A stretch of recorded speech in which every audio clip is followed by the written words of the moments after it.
Hi, everyone. Merry Christmas! Merry Christmas. Welcome to Yeah, Piercing the Veil Christmas Stories.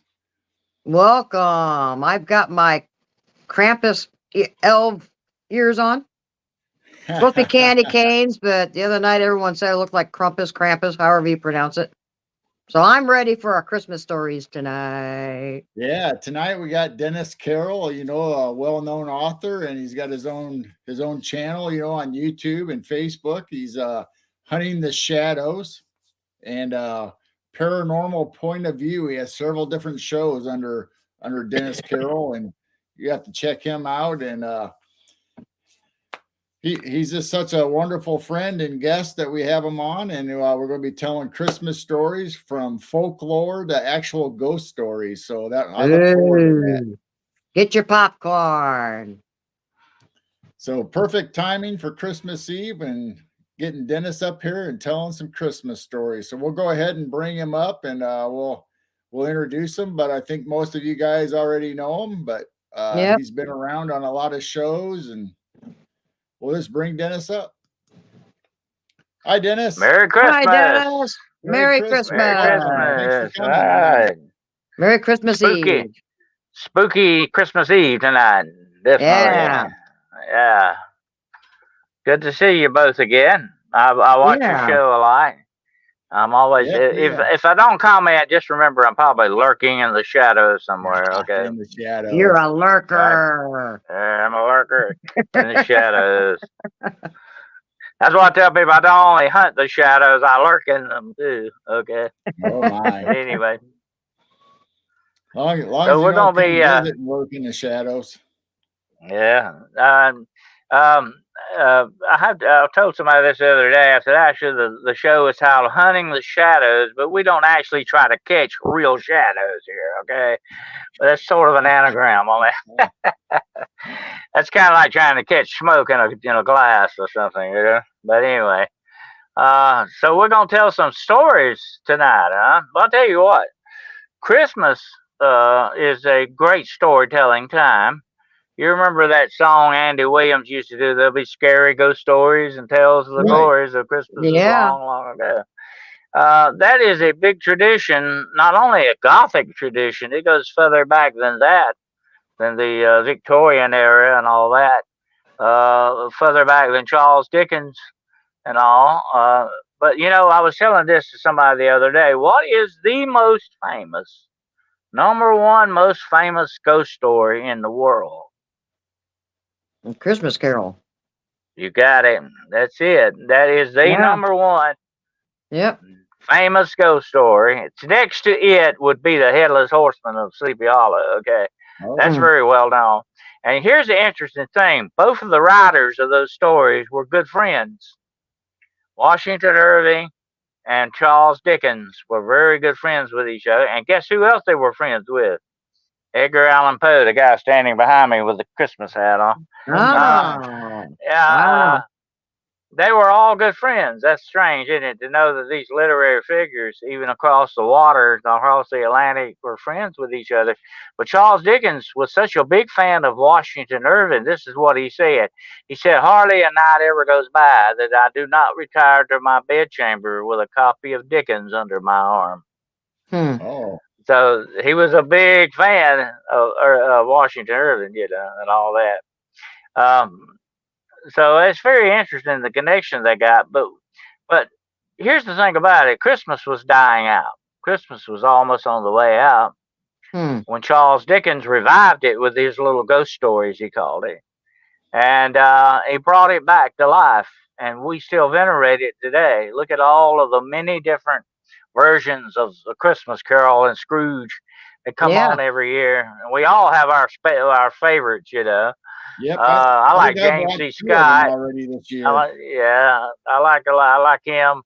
Uh, anyway, to me, it is a premier ghost story. But it also exemplifies Christmas, the dark side of Christmas. A lot of people don't realize that there is a darker side to Christmas. And like I said before the show, we were talking about, it is a dying time of the year. It is when death is in the air. The world is dying around us, going deep into winter. The winter solstice just passed a day or so ago, the darkest night in the year. Uh, that's what this commemoration. There's a big connection with that. And at this time of the year, supposedly, this is another time when the veil, like piercing the veil is Yeah. thinnest. It gets Yep. very thin. And I think one reason why that is, Gerald, James, one reason why that is, I think that we are very emotional at this time of the year, and Hmm. we're more open spiritually to these things, Right now, just like in the Chinese New Year, they commemorate their ancestors by setting a place at the table for them. Right. The ancestors that have gone, Yeah. the spirit world is never that far from us. It's just, like the name of your show, you don't, it's piercing the veil. You can just reach it. It's almost there within reach. And at Christmas, it seems to be even closer because we have a lot of our memories of people that we knew that have gone. It's Hmm. a very emotional state. Now, that's why I think our thoughts turn to ghosts and angels and supernatural creatures like Santa Claus and all these other things. We're more and more open to it. And to me, that is the perfect breeding ground for ghost stories, definitely, Hmm. without a doubt. And there are some really good ghost stories associated with Christmas, is what we're going to talk about tonight. But the first, number one premier ghost story is A Christmas Carol. And here's some interesting things. I'm going to talk about it a few minutes here before we get into some other ones. But here's the interesting thing about Dickens. This guy knew his supernatural stuff, okay? Dickens knew what he was writing about in that respect. And I'll tell you why. Well, one thing, he was a member of the Ghost Club. I don't know if you've ever heard of the Ghost Club, but it's a No, I very haven't. famous club. It's in Britain. It's founded in Britain in the year 1860. I'm a member of it, and Charles Dickens was a member of the Ghost Club. And so the guy already knew his paranormal stuff, okay, before he ever wrote A Christmas Carol. But there's some interesting things in it. He talks about the way ghosts present themselves, the rattling chains, the moaning, and all Right. that, and they're being able to pass through doors that are locked. You know, think about that. That's pretty scary. If you lock your doors and you see him in the, you always see him in that scene. He's locking all those, put locks on the door. He thinks he's safe, but ghosts, like angels, they don't fear locks. They can go anywhere they want. They don't need a passport. They can just go anywhere they want. And so that's not going to work against ghosts, definitely. Hmm. And I always used to laugh about the thing, when we were kids, we'd always jump in the bed, cover our heads up, you know. Yeah. Worst place you could go. You're very vulnerable there. That's not going to save you. Ghosts do not, that's not going to stop any ghosts or monsters in the closet either, for that matter. But we would do it. It made us feel better. If I can't see it, it's like almost saying, well, maybe it can't find me. If I can't see it, it can't see me. Um, but I wouldn't trust on that too much, folks. Just in case. I think I'd rather lock myself in a vault or something than get under the covers. But anyway, and never let your leg or hand hang over the bed, at night. That's Something will right. grab you, definitely. Something will get you, Yep. definitely. I saw a picture of that the other day. This girl had her leg hanging over the bed. Said, "This is in no man's land. You don't do that. That's not gonna grab you." But ghosts have a big tradition. I'm gonna tell you this about ghost stories, and I've collected them my whole life. Every family used to have a ghost story or a set of ghost stories. It was just like a family tradition. And the reason why is that was entertainment back years ago. Okay, you didn't have TV, you didn't have the internet, you didn't have that. You didn't even sometimes in cases you couldn't afford books. Hmm. But you could sit around the fireside every night and tell ghost stories, Yeah. and that was an entertainment part of it. And here's the interesting thing. I always liked about the ghost stories. The people started off with this. They start off with this. Oh, I don't believe in that kind of stuff, but let me tell you what happened to so and so. Yeah. It goes on like that, and you know that deep somewhere in them they believe this a little bit here. Okay, no, they're not fooling us, but every family had a ghost story, and that was a form of entertainment. But here's another interesting facet of the ghost story. Is that it passes down not only through our culture, but our family history. Mm-hmm. That's very personal stuff there, you know. Right. And yeah, I mean, that's part of your own personal history. That's part of your identity. That's part of your makeup. And Charles Dickens knew that with the traditions of Christmas and all that. Although they were dying out, he brought them back, and now we commemorate them. Do you really realize? And I ask people this about Christmas. Do you realize what the Christmas tree is for? I see you've got Christmas trees behind you. You know Yep. what they're really there Fiber for. optic. No, I You know don't know. what I they don't really really are know. there for. I They know they they killed commemorate the evergreen for a they reason. commemorate the goddess Aster. Yeah, Or I've and heard that. sometimes her name. Listen to this. Her name is pronounced Easter, and that's Mm. where you get Easter from. Okay, but they used to commemorate the god of fertility. That was her name. She was a god of fertility, of life, renewable life, and everything. They commemorated her by bringing an evergreen tree. An evergreen stands for eternal, life coming back Mm-hmm. again constantly, the circle of life. And they would bring an evergreen tree in the house or dwelling and decorate it as a offering to the god Aster, the goddess Aster. That's a very pagan tradition that goes back thousands of years before Christianity. Okay, and that is a part of the dark side of Christmas that people don't realize is there. Now, the early church, tried to assimilate all this and not bring it into the church and turn it to the way they wanted it to go. But most of the time, it didn't work out that way. They tried to change it, but it just didn't work out. So the interesting thing is we still commemorate a lot of this stuff. And look at the other thing about leaving the cookies and milk for Santa Claus. Mm-hmm. Why do you do that? Are you trying to bribe Santa? But it goes back further than that.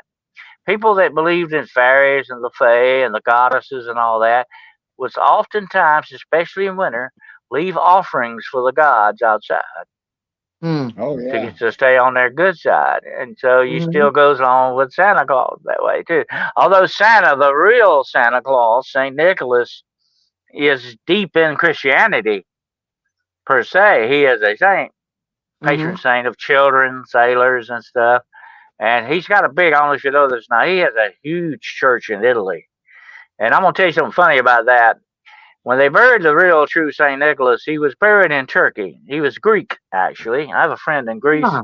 and I have a lot of fun with her. I tell her, I say, you had Santa Claus first.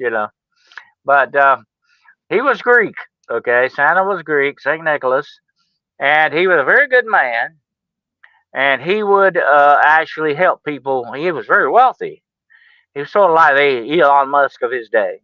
He was very wealthy, but he had a very free giving heart.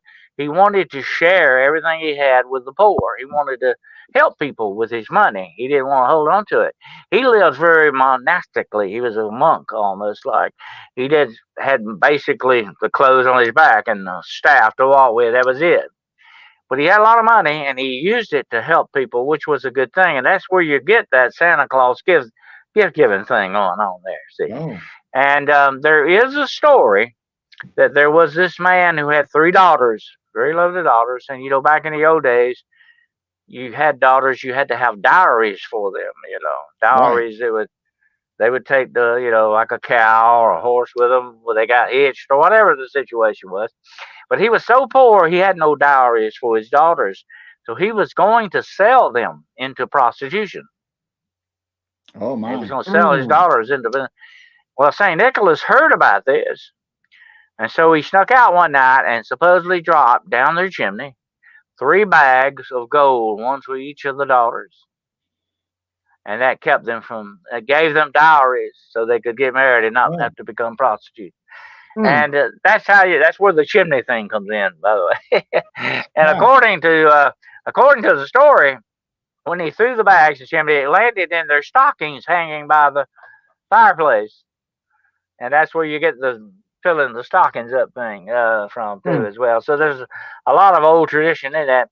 But here's the funny part: when Saint Nicholas died in Turkey, the Italians love Saint Nicholas. Okay, they had a big thing about Saint, so they went and stole his bones Oh, Oh, and wow. took them back to Italy and built a church around them. So you can go there this day to the Basilica of Saint Nicholas. That's the deal. Um, I think that's very strange. You know, they stole the guys, they stole a national hero and took him back home. That's pretty interesting. see, I always thought Saint Nick was from Finland or somewhere over there in, Well, over yeah, he Scandinavia. was actually Greek. Well, a lot of the Greek people actually conquered a good bit of Turkey. You know, there's always been a contention between Turkey and Greece, or I think they want to be called Turkey now, something like that. They kind of changed the name a little bit. But anyway, there was always a big Greek settlement in Turkey, and that's where St. Nicholas comes from. He was Greek in that way. But I think he lived in Myra, Turkey, which I think was the name of Myra. But the Italians had a big thing about him, and that's why they stole his bones. Hmm. Wow. Because the bones of a saint were something very special to commemorate, you know, and a lot of that went on back in the day. But here's the funny thing about it, Earl Jay, they still to this day don't know if those are the bones of Saint Nicholas. Wow. For all we know, they could be somebody else, Right. Wow. but they think it is. So there you go. But anyway, that's some weird stuff going on. Hmm. But getting back to stories, ghost stories, and all that. When you look at Santa Claus and all that, he is definitely the way he's described, especially in that poem, "The Night Before Christmas." I did that as a special on Hunting the Shadows. The night before Christmas, he's described as what? An elf. And that's a Yeah. very supernatural type being. A lot of people claim that Santa may be perhaps an angel. That wouldn't be that far Oh, fetched either, yeah, you know. But he Hmm. is definitely supernatural. And right. but here's what I say about him. I believe that Santa does exist, but he is the spirit of Christmas that gets you to open your heart to give. That's what Hmm. he's basically does. And that's why the mothers and dads, they give you know the presents to the kids and all that. They open their hearts. This one time of the year, like I said, is very emotional. It opens us up not only spiritually but physically too in some ways to giving gifts and all that, and recognizing our fellow human beings on this planet. Um, that's a good thing. Unfortunately, we should have that spirit all year long, not just on Right. one day. Yep. But um, that is a good thing. But whenever you open yourself up that way, especially spiritually, you may encounter supernatural things. I've had it happen. I know. And here's another thing, and I said this the other day. You can quote me on this.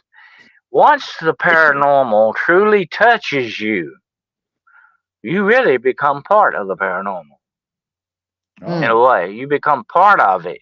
You know what I'm saying? And it's very rare that you will ever walk away from it in that respect. It'll always have some kind of a influence on your life. You'll always have something of an emotional tie to you once you experience it. You become part of it. And it's very rare that you don't. It happens. Some people are so dead to their sensitivity that they will not feel it at all. They don't catch that vibration or whatever of it. But most people do, and it affects you in that way. And I think that's the thing about ghost stories that so captures our imaginations. There's that part of that supernatural, unseen worlds around us. And our imaginations, I think, are a lot of times the key to that. Look at all the many sightings that happen, Santa sightings at this time of the year, people that actually see him. I mean, I have read thousands of case histories. I even had Hmm. my own experience with something similar to that. I talk about every year. It happened on a dark Christmas Eve like this. About maybe 10 years ago, I was sitting at home, just like I am now. I was sitting there and quiet, and all of a sudden I heard something. It was about almost midnight. I heard something outside. I said, "What the heck is that?" It was a weird noise. And I thought what really made me think about it was when I jumped up, so maybe somebody's had a wreck or something in front of my house. Maybe there's been some kind of an accident. So I grab my flashlight and I go outside. There's nothing on the road. Everything is quiet. I mean, it's very quiet and still. And it had been raining a little bit. And I want to tell you right quick, there's like a garage behind my house. It's still there. It has an old tin top on it. Okay. Hmm. And and from the ground, you can't see the top of it. But I was on my side porch. I have a wraparound side porch, it goes around the front to the side. You can see it a little bit. But now then, I do now. I have a street light back there now, but now I didn't have any kind of light back there then. And there was a tree there, and I said I could see something on top of the building. It was a shadow, though. That's all I could see was a shadow. And I said, well, what the heck is that? And it was long. It wasn't short. It was long, and it was moving. Hmm. And I could hear it, and I could hear it moving. And I'll tell you what it said. It was not like horse hooves. It was scratching, like it was just like something. And because it was a tin top, I could hear it, and it was moving. I said, "Well, what the?" I thought what I thought when I heard that. I said, maybe it's a flock of birds or something. But Right. birds do not fly at night usually. That you don't have Right. flocks of birds out flying around. So I said, I'm gonna go see what this is. And so I'll go down the side steps, and I go around, and I got the flashlight. And what it is, I want to go around to the back of the house so I can see up on top with a flashlight. And because this sort of the roof's like that, you see. Right. And so I go around there, and and before I can get to the side of there, whatever is on top of this building takes off. I mean, Wow. I hear it Hmm. go across the building, the tin, and zoom, it's just gone like up in the sky. I mean, it was just gone that quick, Hmm. very quick, and I couldn't even make out what it was.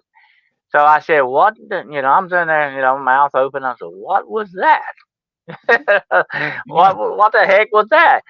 And so the next morning, Christmas Day, I get the ladder out. And I said, "I'm gonna go up on top." Me, investigate. I got to investigate it. I get the ladder out, and I climb up on top. And there, on top of this old tin building, are two marks.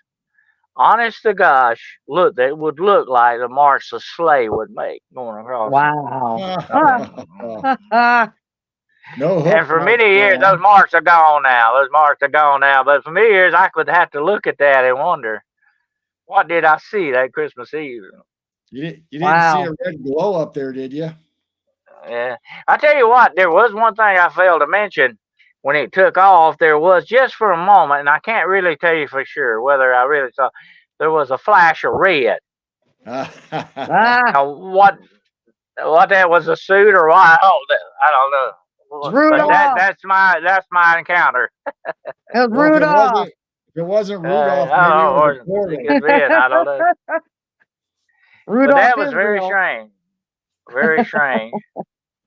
I had to write a little story about that, and I put it on the Facebook every year. But to me, I don't know what that was. That was very weird, but it gave me the Wow, heebie-jeebies, definitely. I that's bet. interesting. Now, That was very strange. do you think Dickens actually, since he wrote so vividly about the Christmas Carol, do you think he actually experienced Christmas ghosts or anything? Hmm. Well, Good I question. think he had a very keen interest in it, and Yeah. and when he was younger, his family was had lost all their money, and he had to go to work. And like I think his job as a young boy, I think he's like maybe 10 or 12 years old. He had to go to work in a shoe polish factory, and his Huh. job was putting labels on shoe polish bottles. And so he knew what very drudgery hard work was. and what being poor was. That's why he could write so well about people being poor and all that. But I think he experienced a lot of things that he didn't talk about in some of those old buildings that he had to stay in and stuff like that. We'll probably ever do. I would love to interview Charles Dickens on that and find out what the basic for that, a lot of that is. But like I said, he was very, very attuned to the supernatural. And let me Hmm. tell you something. And every year I reread A Christmas Carol about 2 or 3 times because it is a fantastic story. And the way it's laid out, writers have to admire it because it is perfect genius. Okay, the way the story is, it's really more of a novelette than a novel. But something jumped out at me the other day, and since I've been doing a lot of programs lately on vampires, this jumped out at me like, boom, I never had noticed it before. But this is what Scrooge says in one part of Christmas Carol. It says, if I had my way about it, everybody with Merry Christmas on their lips would be boiled in their own pudding and buried with a stake of holly through their heart. Hmm. Oh, Wow. He knew about vampires, okay? right. Because listen to this. One of the stakes that you use to put down a vampire can be either mountain ash or holly. Wow. Huh. Yeah. I did not know And that. one more thing, one more connection to that. I talked about this on the show the other night. You know how you get rid of Krampus? You kill him with a stake of holly through his heart. Oh, Whoa. Yeah. huh. And it has to be holly? Yeah. Holly, yeah, it's considered a holy wood. It's considered Huh. because Oh, of this okay. because it's an evergreen. There you go. There's that connection again. Yep. That evergreen thing. Yeah. Wow. Evergreens are considered very special trees because they do not what? Die in the winter. Right. Yep. Yeah. My. Another way to get rid of Krampus, by the way, is you can also stake him with mistletoe. That'll get him too. And here's the interesting thing about mistletoe: the Celtic warriors used to dip their arrows in the juice of the berries of mistletoe because it's deadly poison, you know. Oh, And wow. if the arrow didn't kill you, the poison probably would. Huh. Yeah, Wow. yeah. So mistletoe is considered a very holy plant, especially by the Druids. Although it is a parasite, and it grows between what heaven and earth. It grows up in the trees. It Hmm. lives without any soil. They considered it something very special. And to this day, there is a legend that if you keep mistletoe, it's not just for free kisses, by the way. Yeah.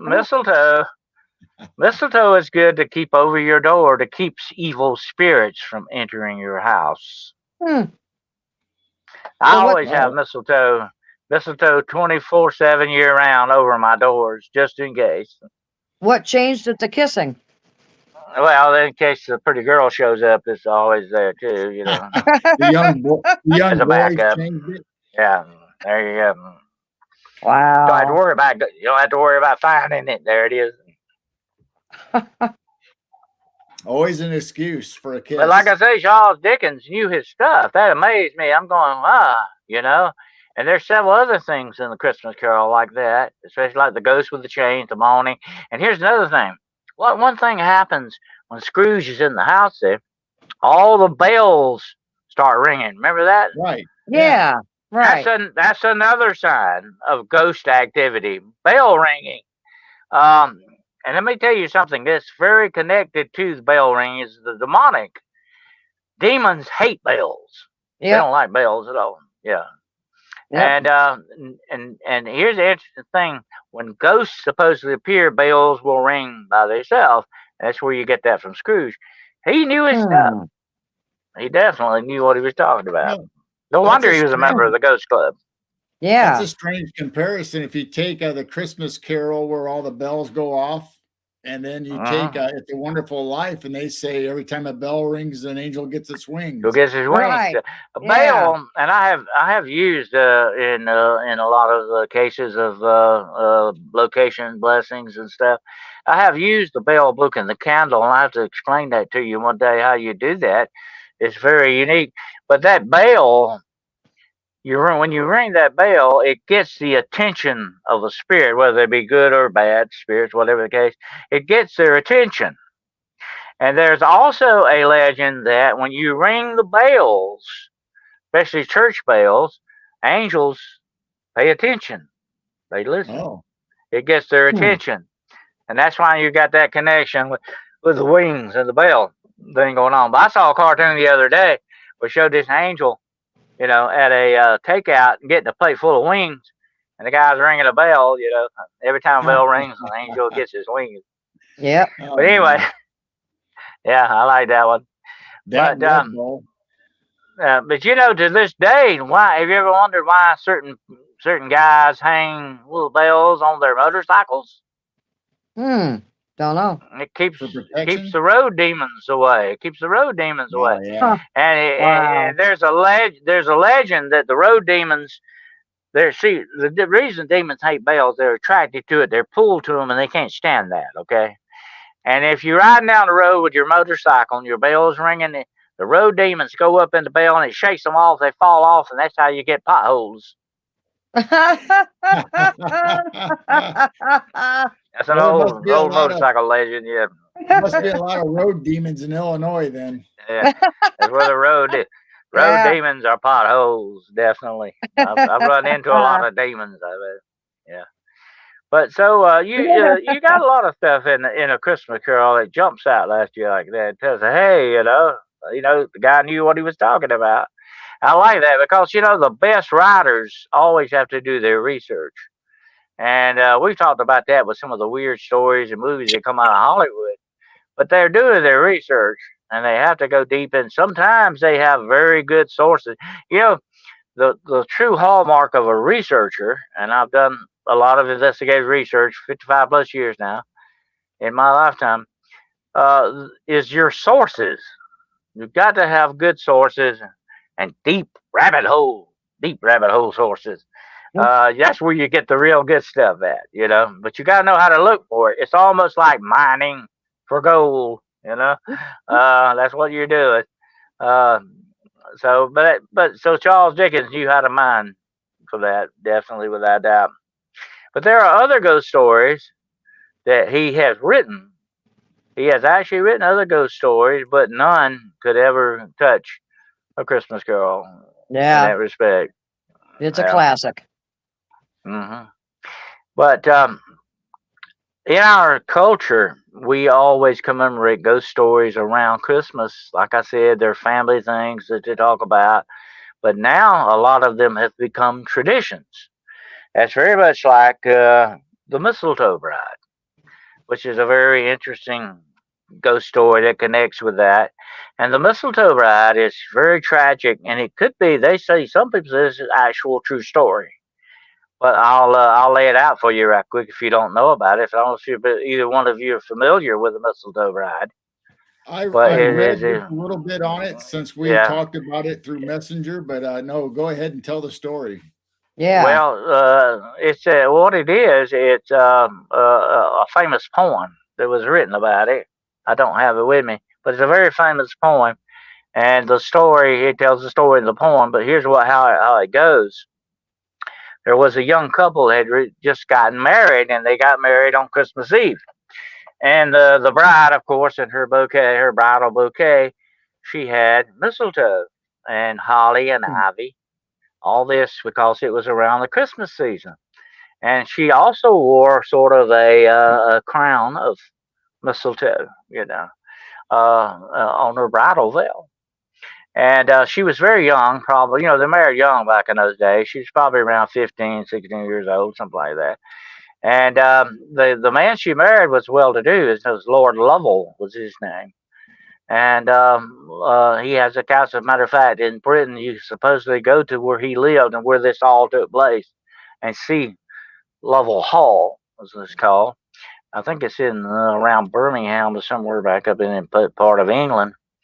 But anyway, they married on Christmas Eve, and they had a big ball.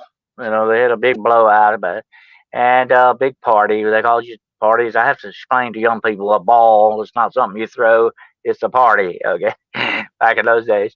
Anyway, they had a big bridal party, And during the party, the bride, she was just so she like I said, she's still a young girl. She wanted to have some fun. She said, "Let's all, hide and seek. Let's do hide and seek." And she said, "I'll be it." So she goes and runs off to hide. And so the new husband, the bridegroom, and all the party guests, they start looking for her all over the castle. They look everywhere for her. And you know what? The first hour passes, nobody can find her. Another hour goes by. They still can't find her. They're still looking for this girl. Now the bridegroom is becoming somewhat concerned. Right. What's happened there? What's going on? And all night long they look for her, calling her name and look for her everywhere. Can't find her. Christmas Day dawns, midnight hits, Christmas Day, no mistletoe bride. Wow. They look everywhere for her. The man is heartbroken. Did she run off with somebody else? Did was she kidnapped? What happened? I mean, anybody in that situation, you're going to have a lot of questions. You're going to have a lot of concern. What really went down here? Because they were so much in love, so attached to each other. Why would she disappear for no reason? And unfortunately, sadly, this went on for years. He never knew what happened to her. Nobody ever. She just disappeared off the face of the earth. And he finally died a few years later with a broken heart. They say and the little kids would laugh at him when he would show up because it destroyed this man. And they would say, "Look at him, he's still looking for his fairy bride." They called her a fairy now because she just disappeared. Supernaturally almost. And so it became a legend, a well-known story around the neighborhood when he died. And a few years later, after all this took place, a trunk was found in the attic of this old trunk that had been evidently overlooked in the search. And when they opened this trunk, there she lay, still in her bridal gown, a moldering skeleton with the mistletoe still around. And what had happened, sadly, she decided she was going to hide in this trunk, but she didn't realize it had a spring lock on it.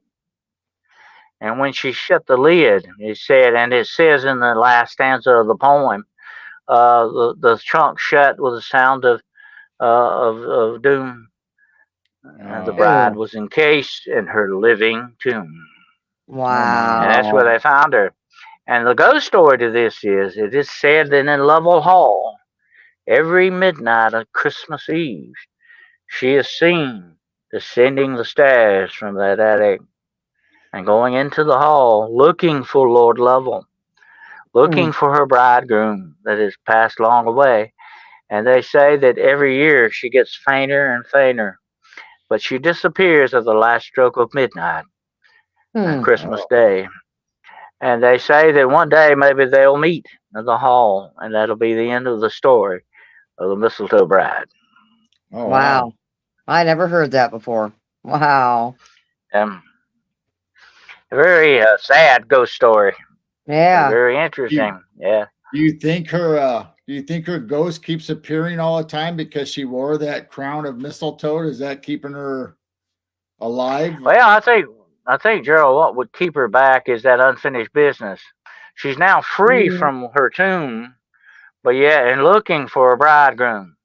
And that's that unfinished business that you hear a lot about. I think that would be what would hold her earthbound to that place. Eventually, though, all ghosts eventually fade away. It's almost like a fading memory. The very famous ghost, Brown Lady of Raynham Hall in England, which a picture was taken of her. I know you've seen that. It's a very famous ghost picture. It's said to be the same way. Every year she is seen, she gets fainter and fainter and fainter, which was a good piece of luck that they actually got a picture of her before that actually happened. But they said, and people that have seen her supposedly before that photo was taken, said she was more distinct. You could even see curls in her hair. But in the picture, you can't see that, the photo. But he wasn't actually supposedly taking a photo of her. He was just taking a photo of the stairs, and she just showed up on it. So it's an incredibly good piece of luck in that way that you would catch or something like that. As in paranormal investigators, we know how hard it is to capture the paranormal on any kind of thing. Mhm. It's an incredible piece of luck sometimes. But I've often said that I would love to set up cameras at Lovell Hall at midnight on Christmas Eve Yeah. and see what I could get. Definitely. I wonder if anybody's ever tried that, because supposedly she comes down the stairs very slowly, and she's like, where's everybody at? What's Hmm. Right. happened to me? Kind of a thing. And she's not only, I think, earthbound because of unfinished business, too, she may be confused. That, when you die of trauma, that had to be a terrible death. Think about it. Yeah. In that trunk, knowing you can't get out and you're dying in there, you'll die in there. That's your tomb. Wow. That's a bad way to go. Ooh, Now you said definitely. something really interesting to me. You said all ghosts eventually fade away.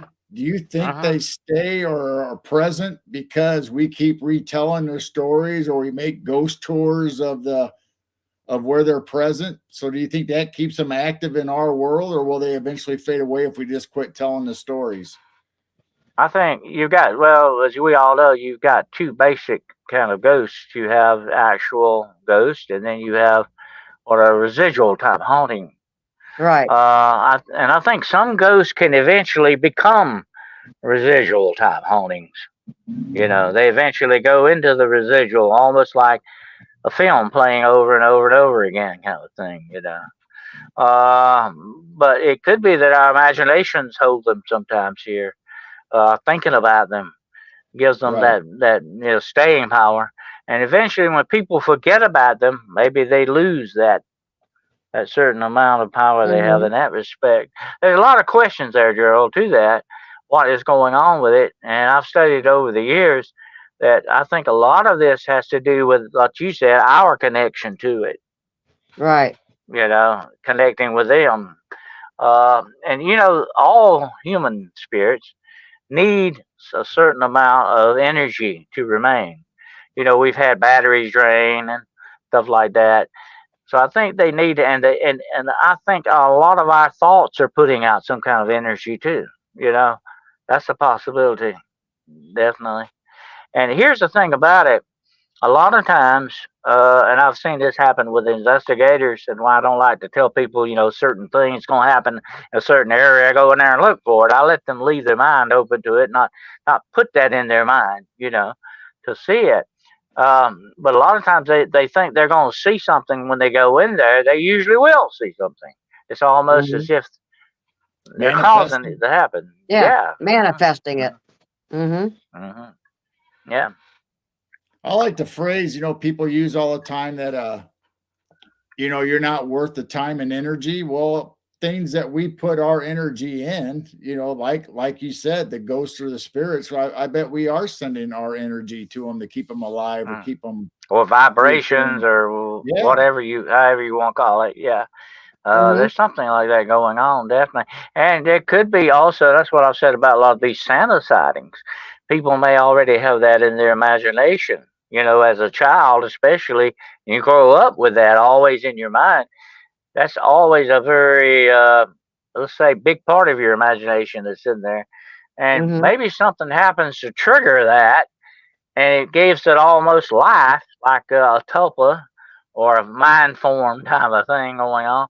Maybe your imagination is the key to some of this stuff. Right. Well, especially around the holidays, because it seems like we lose a lot of loved ones around the holidays, or we seem like, Yeah. Mm, Christmas to that. And then yeah. plus the spiritual aspect, whether you're a Christian or not, the spiritual aspect of Christmas itself, I mean, that's a lot of energy, whether it's the negative and the positive all together at the same Uh, time. and like I said earlier, this time of year is very emotional. Your Right. emotions are playing a big part in this too. And your emotions definitely put out energy, without a Right. doubt. Hmm. Yeah. And I think that would be the basis for a lot of hauntings, definitely. I've even heard of stories of haunted Christmas trees. What? Oh, Yeah, Oh, really? wow. haunted Christmas trees. Yeah. Actually, and how that supposedly happens is that certain spirits can inhabit supposedly living things like trees. Have you ever seen a Oh, tree that looks like a twisted soul or something? It looks spooky looking, Right. yeah. haunted looking tree. There's a reason for that, perhaps. It could be something, attached to some type of malevolent spirit of some sort. But there have actually been stories of people going out in the woods and cutting down a Christmas tree, bringing it home. Now, I'm not talking about buying one of those here, okay? And Right. they go out in the woods and cut one down, bring it in the house, and weird, freaky, paranormal stuff starts to happen. Actually, the other day, this man and woman brought one in their house, and they definitely had something in the tree. It turned out it was a live possum. Did you see that story, I Jerry? didn't see that. The possum like sticking his head out there. What's going on here? What have you done with my condominium? That, And that reminds me of the movie Christmas Vacation, where he chopped down the tree and yeah, brought in the squirrel was in there. Squirrel. it was a squirrel. Yeah, Squirrel. that'd be my luck. Yeah, squirrel. Squirrel. But anyway, that actually happened. And I think there's another case the other day where they brought a tree in, and it was an owl sitting in the tree. Oh wow, Oh, that would definitely be cool. an Yeah, omen. yeah, yeah. Always But check your tree before you bring it home. yeah, it's a good idea. I want to, but Wow. if there are a lot of people believe that spirits can actually inhabit trees because trees are very living type things. They they have roots, they have sap, almost like blood in humans. Uh, they are almost like us in many respects. And there would be, if I were to think of something that a spirit could inhabit, it wouldn't be a rock, it wouldn't be a fence. It would definitely be something like a tree. I mean, to Yeah. me, it makes sense. And of course, the Native Americans believe that to a certain extent that trees have spirits. Yep. But there have been a lot of stories of some weird stuff happening. And I'll tell you one that comes to mind. This goes along sort of a ghost story type thing. Is this woman told about? She had a very special tree ornament, and it was I think it was like a little Scotty dog. Okay, and said this thing had a lot of memory for her, had a lot of association with it. She had had this from childhood. I think her grandmother gave it to her, so it had a lot of emotional attachment to it. And said she always hung it in a special place on her tree. And she said, I did that year. Said I hung it right there in the front of the tree, and said I went on doing what I had to do, get the holiday preparations going and all that stuff. And said, and when come back the next day, and now she didn't have any pets in her house. She didn't have the dogs or anything like that, cats. And said, you come back next day, look, and the ornament is gone. Ooh. And there's been nobody in the house. She didn't do anything. She looked all around the box. She said, I went over that house from attic to basement with a fine tooth comb, as the old saying goes, and I could not find that ornament. Hmm. It was gone. Wow. She said I was heartbroken. You know. Yeah. She said she cried that night going to bed, and she prayed, said, God, please let me find this ornament. This is something dear to me. It means a lot to me. And next morning was Christmas morning. She come down the stairs. She was going to the kitchen to fix her some coffee. And there laying in front of the tree on the floor was that ornament. Oh. Wow. Wow. And she said there was no way under the sun that she missed that thing. I mean, she said, I looked under the tree. I moved the tree. I looked everywhere. There was no way. She said, when I went to bed that night, that ornament was not laying there. Hmm. Where did it come That's from? crazy. Right.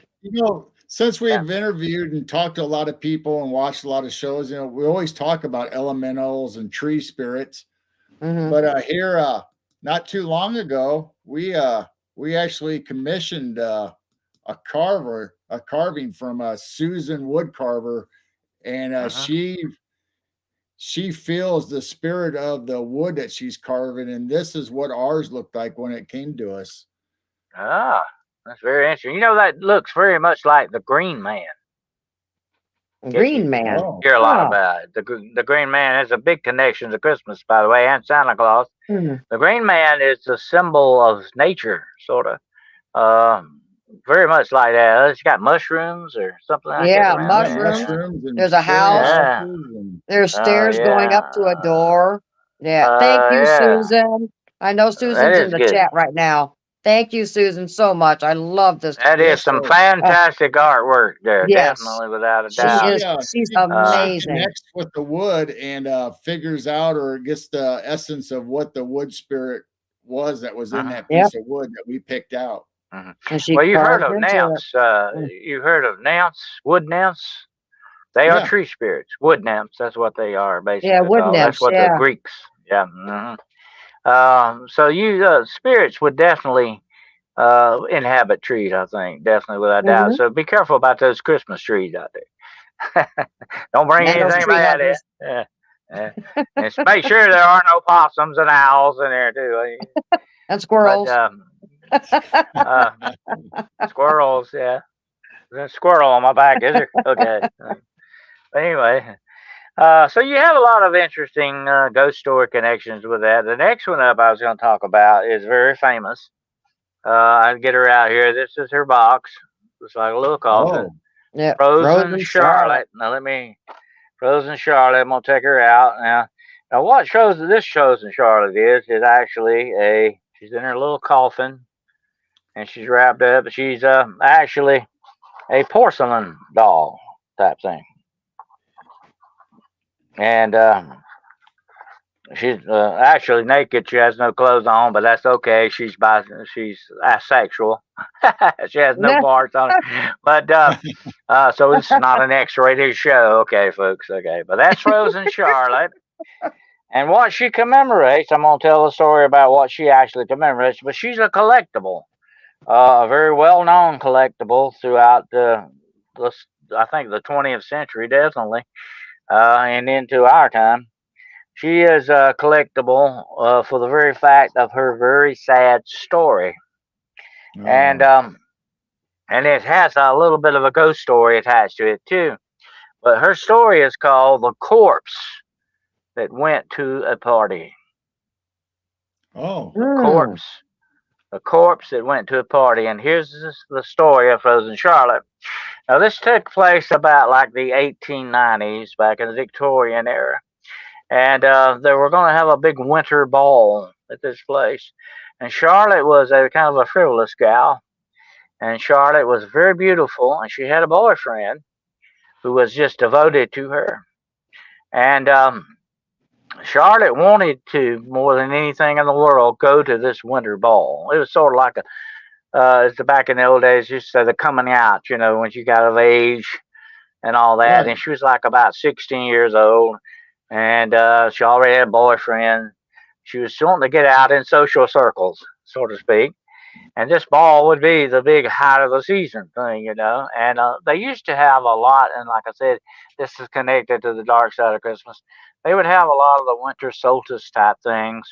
And that has been celebrated back to the days of the ancient Greeks and Romans. I think the Romans called it Santarella, after the planet Saturn. Uh, this stuff goes way back. No matter whatever the name they put on it, Christmas, solstice, whatever name they put on it, you always had some kind of a big winter blowout thing going on. And this was it. For Charlotte, this was going to be the big thing in the neighborhood. But here's the bad thing: the party was like 30 miles away from her house. And of course, back in those days, you didn't jump on a bus. You didn't, you didn't have that kind of transportation around. So her boyfriend said, "Well, we'll just hitch the sleigh up to the horses, and we'll drive there." Right. And so that was the plan. So that night, that afternoon, when they're getting ready to leave, and like I said, they had 30 miles. Doesn't seem that long to us now in an automobile, but 30 miles was quite a little trip back then. Yeah. Definitely, especially horse-drawn sleigh. And it's kind of like Jingle Bells, one horse open sleigh kind of thing. And Right. I'm gonna tell you a little bit about Jingle Bells in a minute. There's an interesting story attached to it. Anyway, uh, she she was gonna get ready to go to the ball, and the boyfriend had everything ready, had the horse ready, he was waiting for her outside. And the mother says, "Wait a minute, Charlotte, you're not going dressed like that, are you?" I mean, she had on the ball gown. It had no top like on. I mean, had nothing around the shoulders, and she just had like a shawl you know. And she said, "Oh, mother, I don't want to mess my dress up, you know." It had frills all around it and all. She said, "I don't want to mess my dress up, you know." And she said, "Well, mother says you need a coat on, Charlotte. It's cold out. It's freezing cold out there, you know." And she said, "Oh, I'll be all right. I'll be all right." So she gets in the sleigh, and her and the boyfriend take off, and they go on the journey. And the temperature begins to drop. I mean, very quickly. And this is someplace like in Pennsylvania or somewhere up in there, up north, and it gets very cold. And about 10 miles into the journey, Charlotte, begins to get kind of quiet. And the boyfriend says to her, says, Mm. "Are you all right? You okay? You want me to put a blanket on you?" "Oh, no, no, don't mess my dress up. No, just keep going. We'll be all right." So about like 10 more miles, Charlotte hasn't said very much along the way, but she's starting to kind of shiver a little bit, and she won't talk much now. And the boyfriend says, "We've got maybe 10, 12 more miles to go, Charlotte. Are you sure you don't want?" She said, "No, I'm fine. I'm getting warmer now." That's Oh, not a good. That's not a good sign. That's yeah. not a good sign. No, she said, "I'm getting warmer now." So let's see. And about maybe 5 or 6 more miles pass, and the boyfriend says something to her, and she doesn't answer him. And he kicks the horse into high gear, so to speak, and takes off. He's trying to get to this ball because. And when he gets there, he finally arrives there. He jumps down out of the sleigh and reaches for her, and she just sits there. Hmm. Oh, Charlotte is frozen to death in that sleigh, and he Oh, gets her down. oh, He gets her down out of there, and rushes her into the house or whatever it is, kind of warm her up and all that. But she unfortunately is gone. She is frozen to death. And here's wow. the moral of the story: don't let your vanity put you in such a condition that you actually freeze to death or you kill yourself oh, because of your dress or whatever. That's always been a warning. Listen to mother, you know, Hmm. and do what mom says, and you won't end up like Rose and Charlotte, the corpse that went to a ball. But here's an interesting sideline to this. They say that on cold winter nights and around that vicinity of where the ball was, that you will hear ghostly sleigh bells in the snow at night. That oh. Hmm. Charlotte is still on her way, a frozen corpse, to the ball. Wow. Now was the Huh. Disney movie Frozen? Was that about Frozen Charlotte? No, I don't think so, but probably might have been their inspiration. 'Cause they had she was kind Uh, of that way and kind of had uh, yeah. a I ball liked and all that. And, I like that photo I seen the other day of a little girl holding up a package of frozen vegetables. She said, "I asked Grandma for something from the movie Frozen, and this is what I got." Okay. yeah. But that's got a good one. But anyway, I find it interesting, and there is a connection to that to another slightly ghost story that's told about a guy named Peter Rugg. And Peter Rugg swore, the devil will have my soul if I don't get to where I'm going or something. But anyway, supposedly he never got there. The devil got him, but you can hear Hmm. his horse and carriage sometimes at night. Now, here's an interesting thing. Where I live, there is an old Civil War guy that was involved in Civil War called Mance Shawley. He's sort of very much like he's the inspiration, really one of the inspirations for Clint Eastwood's The Outlaw Josie Wells. But there's a ghost story attached to him because he died in Texas under very strange, mysterious circumstances. That around here where I live, that his horse can be heard at night on the road. And there's Oh, actually, I had my picture took there.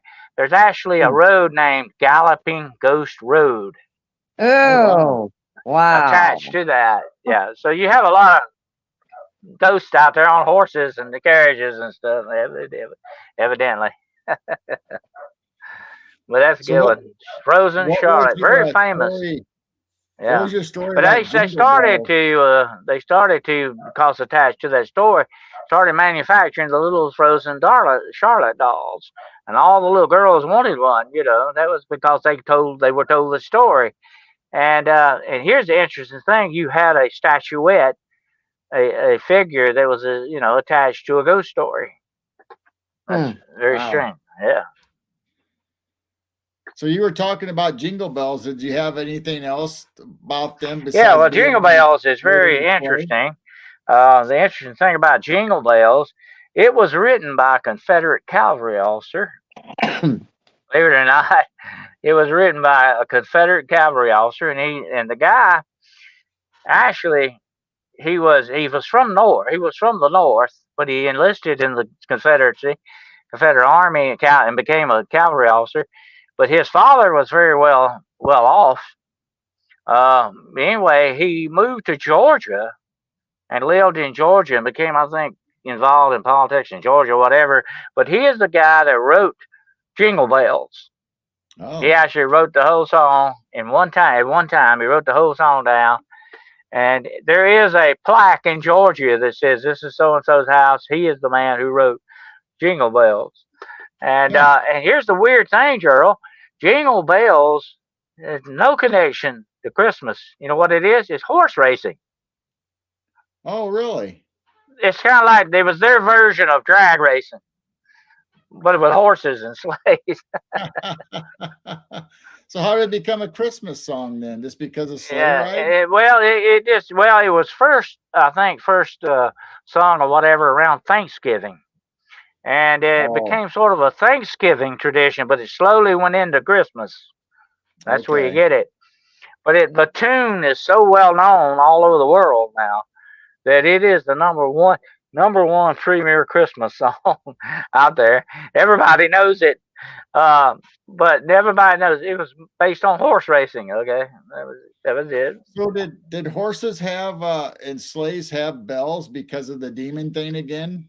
Was that the connection Yeah, why well, they that had was one bells? thing, but that was sort of more or less a sort of just like a frills kind of a thing for your Oh, horse. like a You fancy bobtailed him. varnish? You could bob. When you bobtail a horse, and you hear that mentioned in Jingle Bells, get a bobtail nag. Right. Um, when you bobtail a horse, uh, he supposedly will never grow the tail back. It's like it was. And actually, I have one of those fly whisks. You remember those things made from a horse's tail? Right. Yeah. And well, if you cut that's a bad thing to do to a horse to bob their tail because they can't keep the flies off of them. Dead, Right. so they get tortured by flies. And you know how tough horsehide is, but that's how tough flies are too. Uh, they can still bite you. Uh, but the bells were sort of decorative, just like the sleigh bells on Santa's sleigh. They're more decorative than anything else, but they may have that connection to the demon thing with the bells, because, like I said, bells were used to keep bad spirits away. What do you think Hmm. they rang a school bell for? That was to get Oh, the kids' right. attention. Yeah, to Hmm. get the kids' attention. So that gets spirits' attention. But like I say, that's why demons hate them. Demons. Here's the interesting thing about demons is they're very egotistical. They say, "You do what I want you to do. You don't die. I'm not going to do what you say." That's just the way they look at things. Uh, and they definitely don't want you calling them with a bell and messing with them. They don't like that. It makes them mad. So if you put bells on anything, and it's like that old saying, "I'll be there with what bells on." Bells on our toes. Uh, Hmm. Bells are supposed to keep things. The bells supposedly. Here's the thing about folklore, bells, and all that. Bells are sort of a connection to heaven. They sort of Hmm. they sort of connect the ethereal part around us. They sort of, I say, split the atmosphere open. They do something strange and unusual. And the bad people don't like that, but the good do, because it's sort of the way. So what you're doing when you ring a bell is you're calling forth the good, usually, and getting their attention, and the bad doesn't like that. So You know, that's the way that goes. But huh, bells have always been decorative in that fact. Look at the bells that Native Americans wear, and right. that's even in Africa. African tribes have bells and all that. So it's a worldwide thing. Bells are that way. But now you hung them on your horse. That was more or less like um, putting stripes on a racing car or something. You know, it was Mm, just sort of Yeah. a frivolous thing. Something flashy, a little But it made garnish. a great sound. It made a great noise mm. too when the horses We would got jar we along. have The bells some ringing.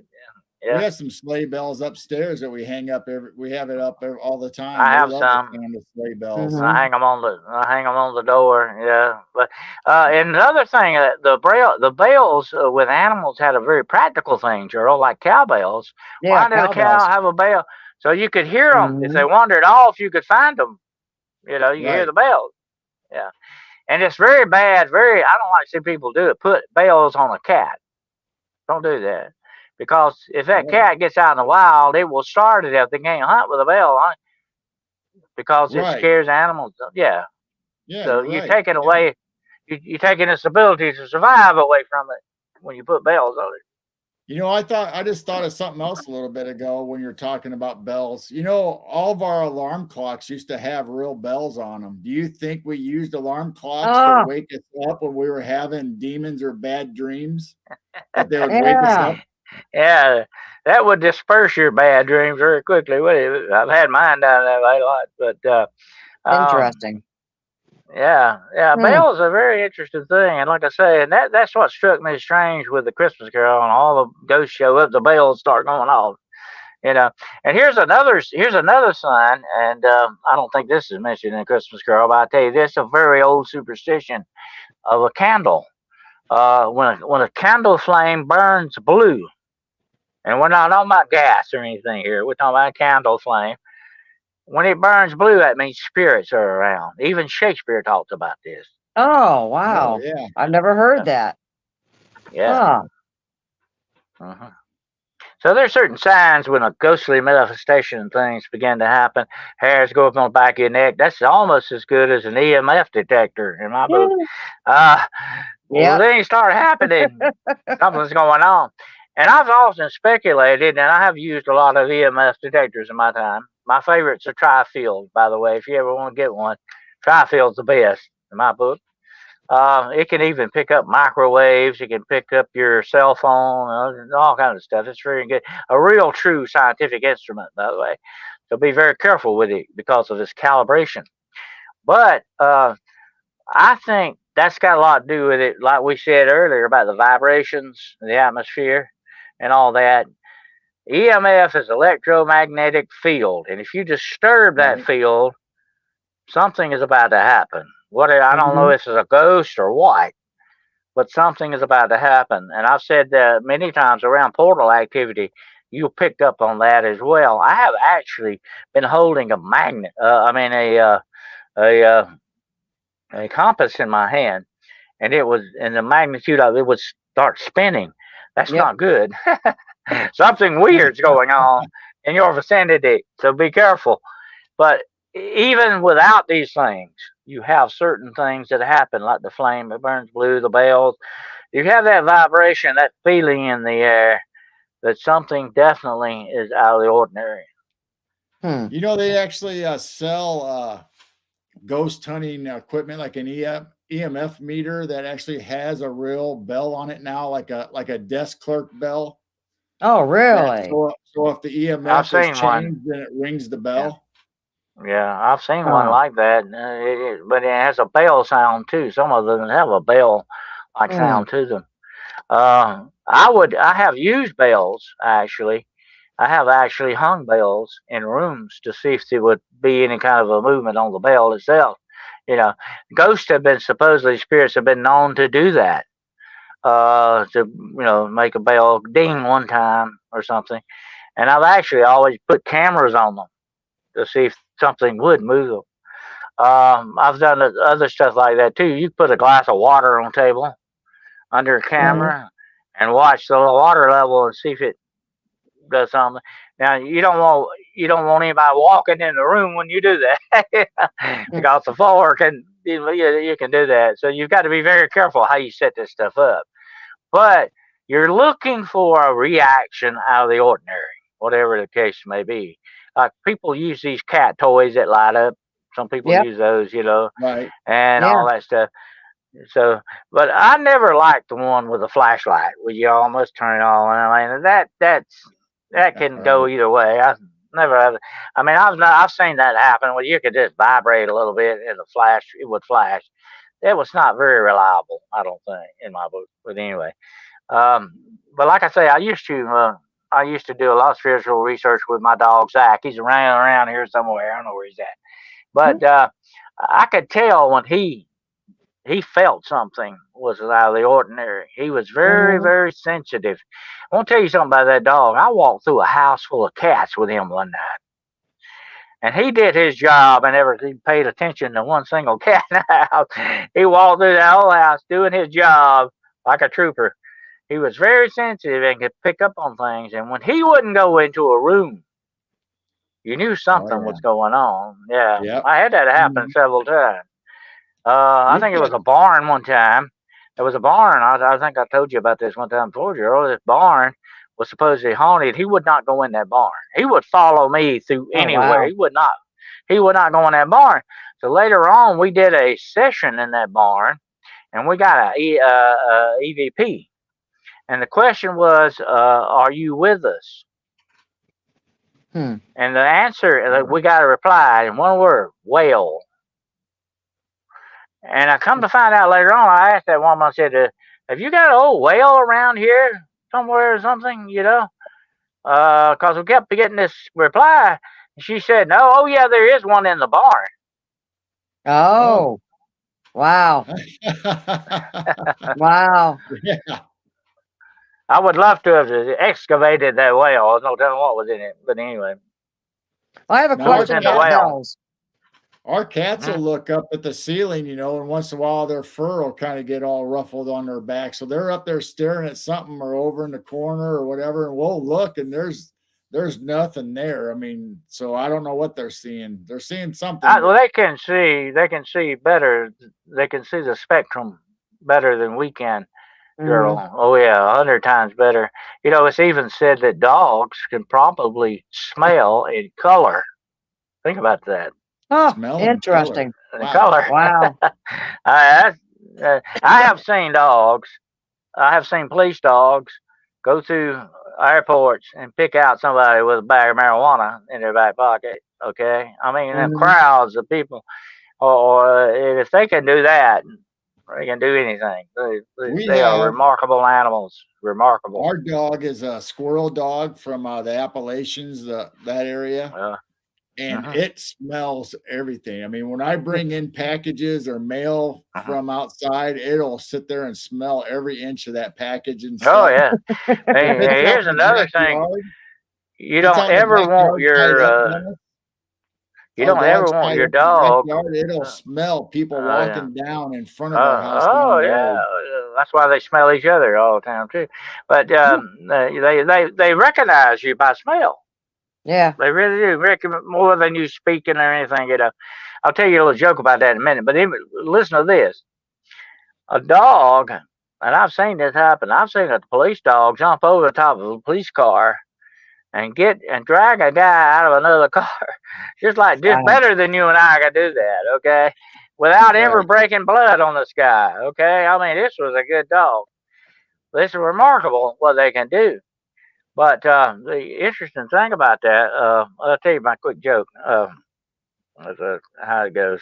Uh, uh, well, I'm trying to remember what it was now. I had a joke. It was about dogs, right? I'll remember in a minute. But anyway, um, I'm having a senior moment here. But anyway, I'll come back to it. But the interesting thing about dogs is I trust them over any kind of an instrument, really, because Mm. they're not going to lie to you. They're only going to tell you Right. what they're perceiving at that moment, you know, Right. and that's what you want to pick up on, definitely. You want that if you're definitely investigating or doing spiritual research on that, especially. But I have known them to do remarkable things. And like you say, a lot of times they're seeing stuff that we can't see. They're hearing things definitely we can't hear. That's a plus. Which way you look at it, no doubt. I got a question about bells. Does it make a difference if it's silver, brass, any type? Is there a better metal or is it just the bell itself? Silver bells are supposed to be the best. Okay. So Thinking of Silver. Christmas, silver. It's Yeah. there you go with silver again. Yeah. Silver. And Silver is brass is supposed another to be popular one. a very good metal against evil. Okay. Definitely silver crosses, silver bells, silver knives, whatever the Mm. case. Silver cane, silver top canes. They get rid of werewolves. Very good. Mm.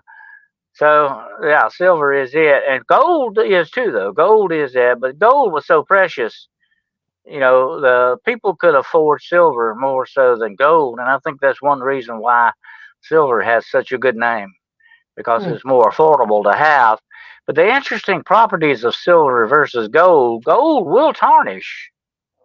Mm-hmm. It will tarnish a little bit, but silver will not. Silver comes out of the ground a little bit purer than gold in that Mm. respect. Gold has to be refined, to get a lot of the impurities out of it. Very, Right. very rarely will you ever find a nugget of gold that is 100% gold.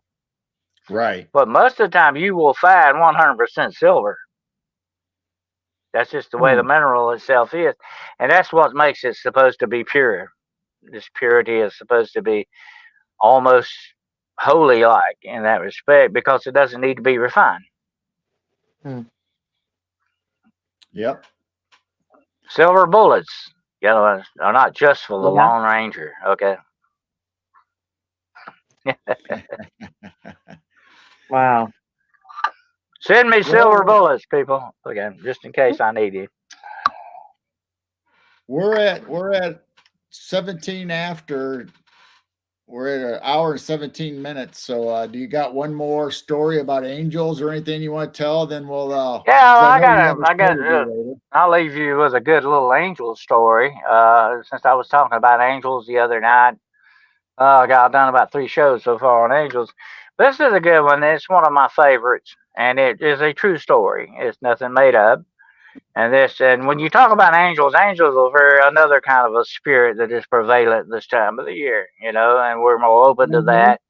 Uh, One of my favorite angel movies, by the way, is if you're probably familiar with The Bishop's Wife, the old one, not the Right. remake, Yeah, I the just real, watched the that the other original. night. Cary Grant, yeah, Cary Grant's great, great actor, great movie, And I love angel stories. I like angelology more than demonology. I've met enough demons. I'd rather see some angels. Okay, and actually, I have seen an angel, but that's another story about that. But anyway, if you ever interact with an angel and you remember it, you have been given a gift because most of the time you won't remember it. That's Mm. just the way angels operate. So this is very interesting. I think that we've been given the gift of this story that remains about what happened with this angel sighting. So this is and it also has sort of a Christmas thing to it attached. Well, okay. So anyway, this is the story, and it has to do with this lady. She was a very good Christian woman, and she lived alone. She had no relatives. She was all by herself. She lived way out in the country, and that Christmas Eve, she had been feeling out of sorts. She'd not been feeling well. Felt like she had a fever. She wasn't feeling good at all, and she not real well sick or sick, kind of thing, but just not feeling good.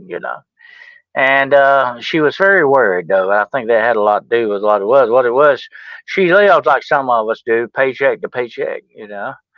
And Christmas expenses, a lot of expenses that showed up. She'd spent all of her money. She had no money left, and it was here. It was Christmas Eve. Still had another week to go before she got her next check. What in the world was she going to do? So that was what was on her mind very heavily. I don't have any food in the house. I'm in a bad situation here. And so as she went on during the day, she kind of prayed, God, yeah, I need you to help me somehow or another. I need some help. I got to have some help. I don't have anything to eat. There's nothing to eat in the house. I don't have any way to get any money. Nobody to help me. And And so this was on her mind all day long. And as darkness fell, began to snow very heavily. And there was she got to feeling a little better. She got to feeling a little better as they went on. The fever probably went away. And all of a sudden, there's a knock on her door. And she thought, what in the world? She lived out in the middle of nowhere. Who's coming to see me? And so she went to the door and she opened the door and said, there was this lady standing there, blonde lady, nice, long blonde hair. Said she was beautiful. And said the minute she opened the door, she just felt a strange warmth from this woman, a strange vibration, you might say, a strange feeling from this lady. And said she had a big smile on, just the nicest appearing woman she'd ever seen. And she told what she looked like. She had in her hand, she had a box. And she said, she asked the woman's name, Mary Brown, your name, Mary Brown? She said, yes, yes. She said, this is for you. Merry Christmas. And she handed the box to the woman in the box. She took the box and looked at the bag and said, what in the world? And looked up and the woman was gone. Oh. She said, I walked out on the porch. There's no footprints in the snow. There's no car. I live way out in the middle of nowhere. Where did this woman go? And she got the weirdest feeling. What just happened to me? And said, I went back in the house and I set the box down. It had a string. It was tied up with a string, And she said, I broke the string, opened the box, and there was this cake. It was a Christmas cake, and it had a little Christmas thing and all. And she said, what in the world? She said, God, I think you answered my prayer, but this is the weirdest way to answer a prayer. She said, I got a cake to eat, but I got no help for the rest of this week. I got nothing to wonder. What is this? What kind of thing is this? And said she took the cake out of the box, sat down, and there was an envelope at the bottom and she picked the envelope up, and it was a Christmas card. And instead of the Christmas card, it said, Merry Christmas from Jesus. And it had $100 bill in it. Whoa. Oh. Wow. That's something else. Awesome. Huh? Wow. Yeah. And she said she ate that cake and praised God the rest of the night. I bet. Yep. Very nice. Christmas miracles. Yeah, and they're still out, and what makes me feel good about that, Gerald Jane, is that you talk about the dark side of Christmas, the dark things that go on, the bad things that happen in this world, but it makes me feel good to know that the good guys are out there. Right. Yeah. Working, the good guys are out there doing their job. And that's good, and that's a good thing to know and remember, especially at this time of the year. That when we need them the most, probably, you don't get any more lonely than you do at Christmas. Right. Or if you're sick, you feel sicker at Christmas. I mean, everything is amplified on Christmas, whatever emotion you're feeling, and we got to remember that. But sometimes we get help, definitely along the way, and miracles still happen. I know I wouldn't be here probably right now if it weren't for some of that my own self. Definitely. Those are stories for another time. But there are still forces of good at work. Yep. Definitely. Right. And they've got to be out there to counter the forces of darkness, for sure. Yep. Yeah. There's the dark side of Christmas and the good side. It depends on what you actually focus on. Focus on the good vibrations and the joy and the peace instead of the dark side. That's a very interesting precept of the universe. You put out what you get back. Yeah. You put out good, you get back good. You put out bad, you're gonna probably get back bad. That's just the way that goes.